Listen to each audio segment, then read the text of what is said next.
என்னை கேட்டால் உண்மையில் பெரியாரின் பேரன் யார் என்று கேட்டால் சீமான் அவர்கள் தான். உண்மையான பெரியாரின் வாரிசு யார் என்று கேட்டால் சீமான் அவர்கள் தான்.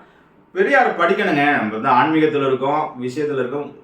தென்னகத்திலே திருவாரூர் மாவட்டம் தான் வந்து பெரியாருக்கு பெரிய விஷயம். நாங்கள் எல்லாம் இளம் இதில் பெரியாரை படித்து வளர்ந்தவர்கள்.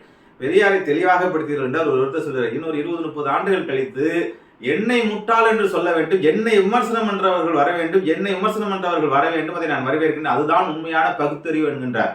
அதாவது இது என்ன வாரிசா மடம் என்று சொல்வது போன்று இது வந்து ஒரு வாரிசு போன்று மடம் போன்று வரிசையாக பெரியாரின் கருத்துக்களை தூக்கி கொண்டு சொல்லுவார். அவர் பகுத்தறிவு என்ற ஒரு சிந்தனை கொடுத்தால் அது பகுத்து ஆராய்ந்து பார்த்து அலசி வெளியிடணும். உலகத்திலேயே என்னை விமர்சனம் செய்யலாம் என்ற ஒரு சர்டிபிகேட் கொடுத்துட்டு போனது வந்து சுவாமி விவேகானந்தரும் பெரியாரும் தான். அதே போன்று பெரியார் பல மேடைகள் சொல்லியிருக்காரு, வருங்கால என்னுடைய தலைமுறைகள் என்னை முட்டாள் என்று சொல்ல வேண்டும், நீ சொன்ன கருத்து வந்து முட்டாள்தனமான கருத்து என்று சொல்ல வேண்டும், என்னுடைய கருத்துக்கு மறுகருத்து சொல்ல வேண்டும் என்று சொல்லுகிறார்.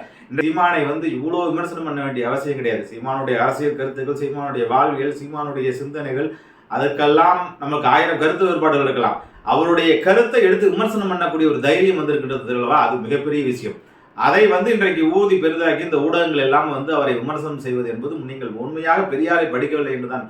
பெரியாருடைய புத்தகங்கள்ல பல இடங்கள்ல பல மேடைகள்ல வருங்கால ஜெனரேஷன் முட்டாள்னு சொல்லணும், அந்த அளவுக்கு வளர்ந்துருக்கணும்.